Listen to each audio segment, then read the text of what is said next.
What a W! Oh my gosh!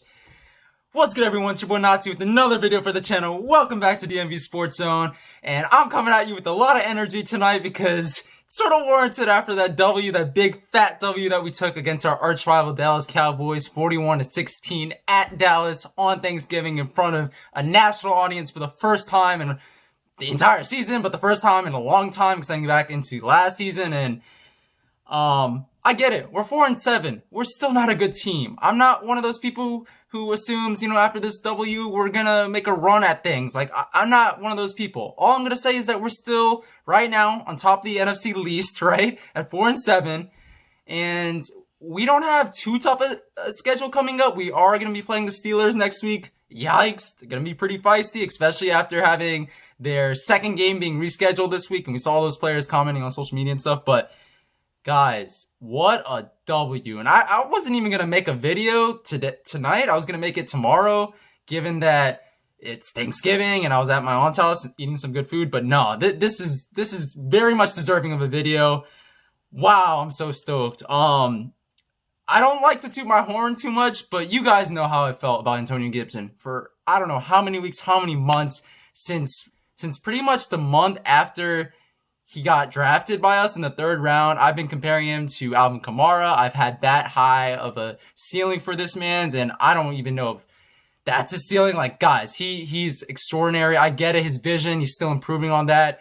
He's still not up there in terms of his top 5 running back vision at this point in the NFL, but oh my, 3 touchdowns, 115 yards on the ground, added about 25 yards through the air. He was elite, man, and he really showed. This was the first game that we had in front of a national audience, and Antonio Gibson stepped up most out of anybody on our team, man, and that was insane just to see, because we all know how much he is of a talent, but for the entire nation to see that was awesome. Glad I started him in fantasy because he went off for me as well, and I know for you guys who own him in your on your team. But Terry McLaurin also, I said this on Twitter last week, and I've been feeling this since pretty much his first game. We are so freaking blessed to have Terry McLaurin on our team. So blessed, man.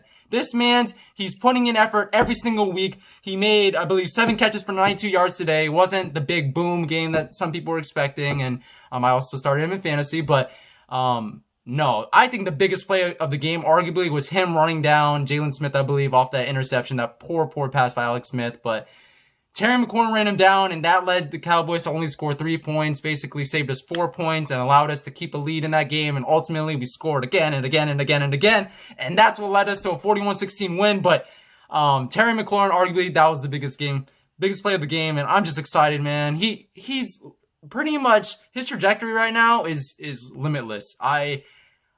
Terry McLaurin, again, we are truly blessed to have him on the Washington football team. And tonight, for the first time, a national audience got to see that. The defense from the middle of the second quarter onwards was balling out. We saw in the first quarter, a little shaky. Andy Dalton was making really good throws. And Ronald Darby was getting beat on pretty much throughout the first half. And that's crazy, right? Because it feels like we just finished praising him off of last week's performance, that mega performance that he had against the Bengals receivers, especially against T. Higgins, I believe. But no, the defense really stepped up, man. And it's just crazy because, we gave up a lot of yards to guys like Amari Cooper. I believe he went over 100 receiving yards today. And, there's nothing different in that because of the fact that we always give up a lot of yards to Amari Cooper, especially on Thanksgiving, it seems like, in front of national audiences. But again, the defense was pretty much locked down in the second half, and we held Zeke in check particularly. And I talked about this on the live stream on Wednesday. Make sure you guys check out the Washington Football Weekly live streams every Wednesday, usually at 7 p.m., but sometimes changes, but usually around 7 p.m. Eastern time. We held Zeke in check. That was the X factor. That was the sort of key, one of the main keys of Washington ultimately winning, was holding Zeke Elliott in check. He went off pretty much last week against the Vikings. He had a rebound performance last week, first time in a long time, and was sort of having, that sort of trajectory that we see out of Zeke towards the late end of the season and sort of progressing. But no, we held him in check. I believe he only had 10 carries for 33 yards, guys. 10 carries for 33 yards for Ezekiel Elliott. I know he's not what he used to be with Dak Prescott and stuff, but that's amazing. Cameron Curl played lights out, man. I'm so excited to see safeties who can actually tackle for this team. How many safeties have we had? Even Landon Collins, the big-time free agent safety. I know we all love him as a person, right? He idolized Sean Taylor. I get that. Great person. Also for my favorite, I like to keep this on the low, like I say a bunch of times on this channel, but for my favorite university outside of the area and in the University of Alabama, Roll Tide. But he keeps making tackles, man. Like, that's what you want. And I feel like we got another hidden gem in the 7th round this year in drafting Cameron Curl on top of, obviously, the 3rd round pick, Antonio Gibson. But he just made tackles, and that's what you want to see out of a safety. You know, you want to see them make tackles. I know that's sort of the bare minimum, but we haven't had that in Washington for a very long time. Cameron Curl, slowly but surely, is earning a starting spot at the safety position.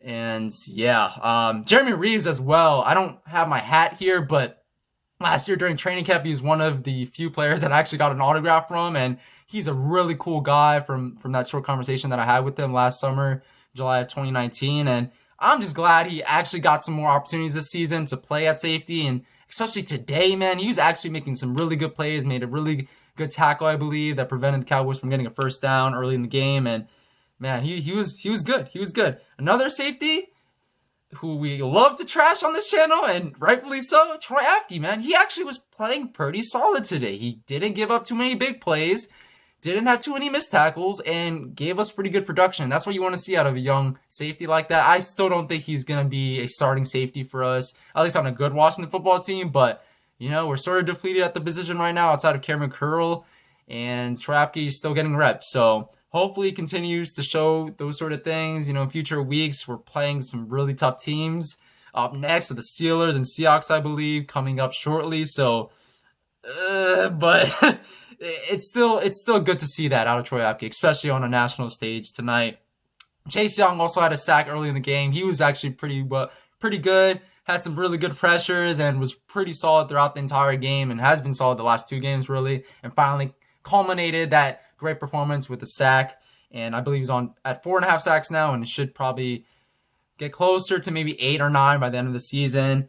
Chase Young, you know, he's solid, right? He's solid. And a really good player for us. One of the cornerstones, one of the few cornerstones that we have on our team right now.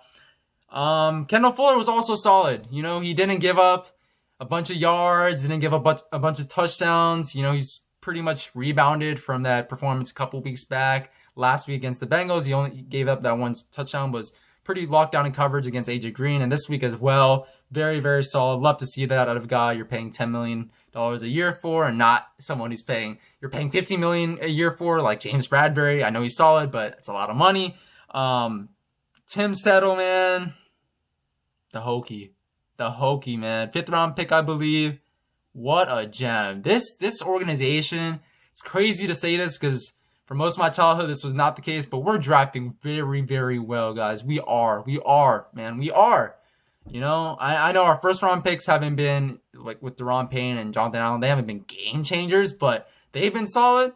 We've had a bunch of solid picks in later rounds. Cole Holcomb was also a 5th round pick, I believe. And, man, wow. Tim Settle, I believe, has 4 sacks now in the last 5 games, and he's on a streak, man. Every time he gets limited reps in a game, he always shows out with those reps, and you love to see that out of a local product. And Tim Settle also, I believe, went to high school in Fairfax County, if not Loudoun County. So, yeah, I love to see that out of Tim Settle. But, again, we play the Steelers next week. I don't know, 10-0. You know, 10-0, feisty team. Again, they're pretty pissed off after having their game rescheduled.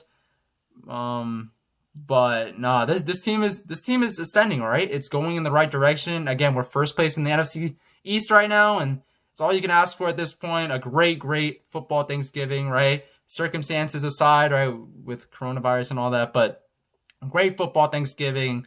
Definitely put a smile on all of our faces for sure this afternoon and this evening. So thank you guys so much for watching. Man, I haven't had this much energy in a video in a long time. Apologize for that, but wow, I'm just super stoked from the win. And, you know, we don't really get to cover a lot of wins on this channel, at least for this year. And like I said earlier, I want to see this channel start where this team is bad and then end up where this team is legendary. And ultimately the channel legendary as well. But thank you guys again so much for watching, and please make sure to like, comment, subscribe to DMV Sports Zone channel. It would be greatly appreciated as we try to post fire content on here as much as possible. And have a great rest of your Thanksgiving night if you end up saying it on Thanksgiving night, or a great Friday, great week, great weekend, and on to the Steelers next week, yo. Peace.